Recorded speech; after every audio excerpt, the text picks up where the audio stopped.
Marcos Danta. 6h36, estamos de volta aqui com o nosso Panorama 95. Deixa eu abraçar o nosso amigo Dimas Mota. Hoje é o dia do técnico em radiologia, né? Parabenizar o grande Dimas Mota em seu nome. Quero aqui parabenizar todos os demais profissionais da saúde, né? Então, grande Dimas, aquele abraço, obrigado pela audiência também aqui do nosso programa. Parabéns pelo seu dia, não só para o Dimas, como também para os demais profissionais da saúde que nos escutam também nesse momento. 6h36, confirmando 6h36. Olha, esta semana é a última semana, os últimos dias, para quem está aí se preparando para o Enem 2018. Tivemos aí as provas no último domingo, prova de redação e, inclusive, daqui a pouco nós vamos conversar também com alguns alunos que estão pela primeira vez realizando o Enem, submetendo ao Enem, o que é que eles acharam do último domingo, como é que está aí a preparação para o próximo domingo, as últimas provas. Mas a gente recebe aqui a Ana Priscila e a professora Mara Rúbia. Ana, que é a coordenadora do cursinho preparatório do CDS para o Enem. Ana, dá tempo de se preparar ainda? Teremos alguns aulões extras aí nessa reta final, esses últimos dias, para quem já está fazendo o Enem. Bom dia, Ana. Bom dia, Marcos, bom dia, ouvintes. Se ainda dá tempo para se preparar, hoje o CDS realiza o último aulão, que é Física e Química. Essas semanas houve aulões. O primeiro foi de Filosofia e Física, inclusive com o professor Giliardi. Até quando saiu o tema da redação do Enem, a gente tudo se comunicando via WhatsApp com alguns temas, como por exemplo, Platão, foi o principal citado, Emily Durkheim com a relação aos fatos sociais, Habermas com a crítica à geração informada, Michel Foucault com a microfísica também do poder e muitos outros filósofos que os professores Wendel também da primeira série ensino médio CDS, que ele já abordou alguns, a professora Mara, inclusive, nos temas de redações do cursinho, ela tem abordado Platão, e também Giliardi, professor da segunda e terceira série do médio, ele também já tem envolvido alguns filósofos. Então, como um dos argumentos também foco ao Enem. Então, por isso que é bom você participar, vale a pena você participar de um aulão, por exemplo, de um cursinho como o do CDS. Com certeza, porque é todo esse projeto interdisciplinar. E no caso, por exemplo, terminando o Enem desse ano, vocês já pensam em abrir vagas para o próximo cursinho? Como é que está esse processo? Já está todo preparado para o próximo ano. Já está esquematizado, como será. Termina um, começa outro já. Exatamente, é só o tempo que a escola em si prepara. Inclusive, a cada ano realiza-se mais simulado já com essa preparação para o Enem e mais puxado se torna o cursinho, tentando responder ao nível do Enem. Esse aulão de hoje, no caso, qualquer pessoa pode participar ou só quem já vem fazendo o cursinho do CDS? Não, qualquer aluno, a inscrição é feita na Secretaria do CDS com Vanessa e o valor é R$10 para qualquer aluno. O horário é a partir das 14 horas e as inscrições podem ser feitas na hora. E, no caso, irá acontecer no próprio CDS? Isso, exatamente. Dá para dar uma ajuda importante nessa reta final? Para quem já vem estudando desde o início do ano, sim. E para aquele aluno que não tem tempo para condições meio financeiras de fazer um cursinho ou estuda via internet, porque nem todos os vídeos são confiáveis de fato. Né? Eu gosto de estudar por videoaula, sim, mas nem toda videoaula é confiável. É diferente o professor presencial e daquela aula. Então, para aquele aluno que tem esse preparo, que trabalha o dia todo e só tem aquele tempinho de revisar, é muito importante essas últimas considerações.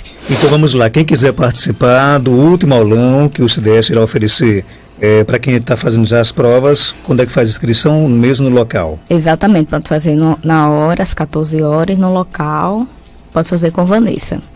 Ok, vem cá, Giovanni Ellison, senta aqui nessa cadeira aqui, Giovanni Ellison de Souza, né? Ele que realiza pela primeira vez as provas do Enem. Você, no caso, está esse ano por experiência, já para valer realmente, já pensa em entrar na faculdade? Bom dia. Bom dia, Marcos, bom dia, ouvintes.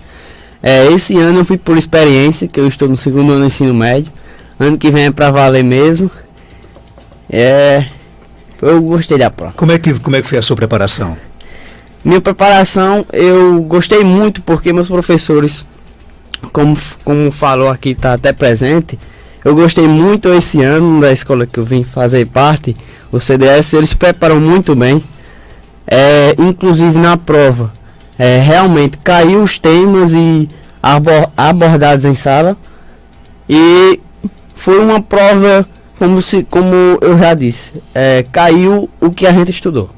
Então você ficou tranquilo, né? O primeiro dia, na sua opinião, foi dentro do que você esperava? Exatamente, o primeiro dia foi exatamente como eu esperava, porque quando eu olhei eu já lembrei dos assuntos de trabalhar em sala de aula, que até, como se diz, é até satisfatório, porque você vê que está dando certo, está dando fruto. Você se preparou no cursinho, você se preparou mesmo em casa? Como é que era a sua rotina de estudo para o Enem? Eu estudei em casa, como eu falei, a rotina diária de estudo, e de acordo com que os professores davam o assunto, estudava para as provas, e o foco principal esse ano realmente foi o ritmo escolar. Não estudei assim, particularmente para o Enem, e sim para o ano letivo, mas me ajudou no Enem. E quando você se deparou, por exemplo, com o tema da redação desse ano, você ficou um pouco surpreso? Era que você já tinha trabalhado dentro da sala de aula com a professora Mara? Surpreso não, porque a gente já esperava ser desse âmbito da tecnologia nessa área.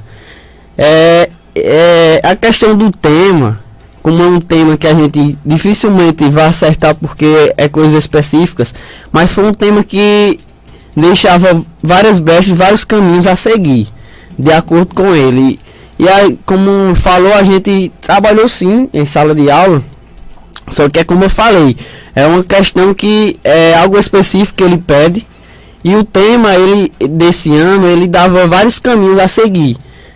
Inclusive, muitas pessoas tangenciaram o tema devido a esse fato. Quando você pegou a prova e tem lá manipulação do comportamento do usuário pelo controle de dados na internet, né? Que claro que você não vai ter condições aqui de na íntegra dizer o que você fez na redação, mas dá para fazer um resumo do que é que você defendeu com relação a esse tema? Porque é o seguinte, eu não lembro, como eu posso dizer, diretamente a redação, porque eu fiz de última hora, nas pressas, porque eu cometi um erro gravíssimo, como até minha professora falou e chamou minha atenção. Erro de português, não? Não, foi a questão de tempo, porque como eu estava apressado e faltava pouco tempo, eu não li os textos auxiliares, aí li apenas o tema e fui fazer a dissertação de acordo com aquilo que eu achava que era. Então, quando eu estava quase terminando a minha redação, eu fui conferir, ler novamente para ter certeza daquilo que eu estava escrevendo. Então, quando eu li os textos auxiliares, eu vi que minha redação não tinha nada a ver com o que estava pedindo. Aí teve que fazer tudo de novo? Tive que refazer completamente a redação, ou seja, de última hora. Então, na ligeireza, não deu muito bem para raciocinar tudo aquilo que eu tinha escrevido, mas fiz com convicção do que eu estava escrevendo e sempre prestando atenção para não fugir do tema do que estava pedindo. Você espera tirar quanto na redação? Qual a sua expectativa? Eu não vou botar uma expectativa muito grande, né? Mas eu boto acima de 700. Acredito que eu tiro acima de 700. Ok, então, sucesso aí. Tá preparado para domingo? Estou sim. Você levou o quê de lanche? De lanche eu levei... Uma que leva praticamente uma cigarreira completa. Não, né? Eu não sei se o povo vai fazer a prova ou se vai lá para lanchar, comer, porque tem gente que leva uma sacola de comidas, de bolacha, chocolate e tal. Você levou o quê? Eu levei uma bolacha, mas porque eu não tinha almoçado, né? Também tudo nas pressas. Quer dizer que Joelma de Souza deixou você sem almoço? Não, na verdade não foi nem culpa dela, foi culpa minha mesmo.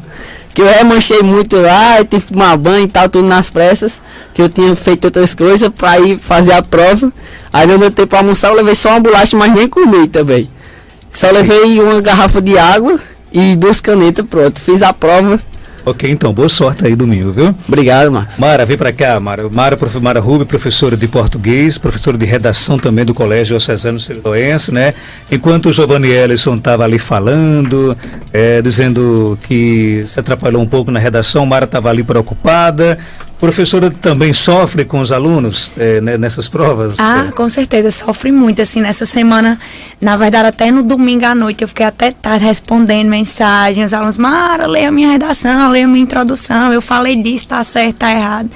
E essa semana, quando eu cheguei na turma de Giovanni Elson para dar aula, ele veio me relatar esse fato, e eu falava para eles a importância de você fazer o Enem como treineiro, né, quando você está na primeira série, quando está na segunda série, porque, por exemplo, um equívoco como esse, né, que Giovanni Elson cometeu, ele é decisivo em um ano decisivo, como a terceira série, ele não pode acontecer. Você fazer a redação apenas pela frase temática, sem ler os textos motivadores, você corre um risco muito grande de fugir, de tangenciar, ou como Giovanni Elson fez, fazer uma redação de última hora. O próprio nome já diz tudo, ou seja, o texto realmente motiva, né? Ele ajuda bastante. Ajuda bastante. E este ano até, né, aconteceu uma coisa que não acontecia no Enem, por exemplo.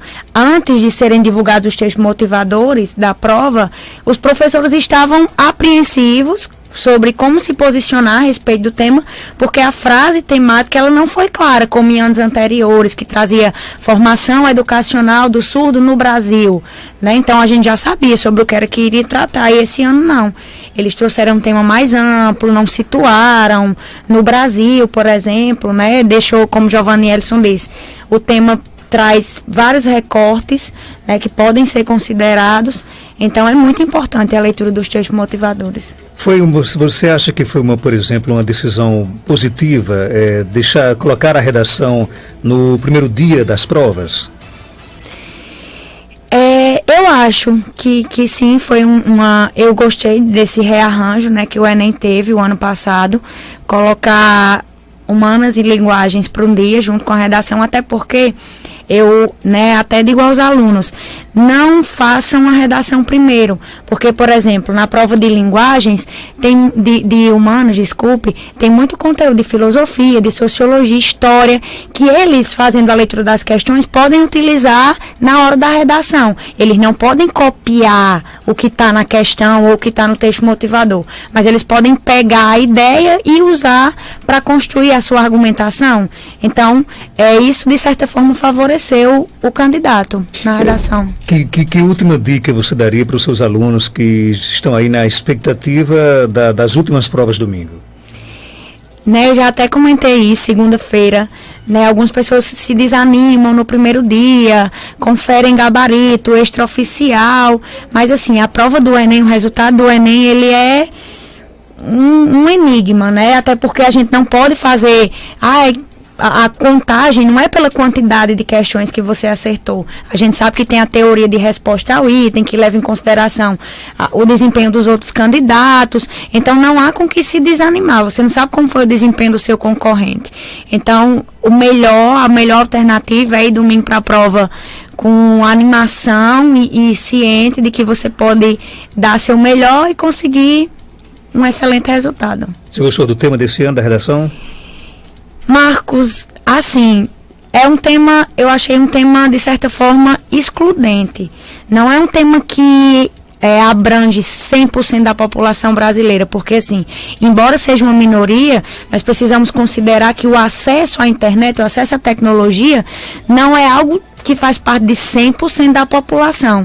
Então, essa porcentagem que não tem acesso, eu tenho alunos que não têm e-mail, né? Então, como é que um aluno que não tem e-mail, ele vai ser capaz de discutir sobre algo tão complexo, assim, como essa manipulação de dados, algoritmos, essa coisa toda? Então, eu achei, de certa forma, que o tema, ele foi meio excludente, assim, eu poderia dizer dessa forma. Mas um tema importante, né, atual e importante, as pessoas precisam realmente refletir sobre essa manipulação. Parecendo que muitos apostavam em fake news, né? Fake news.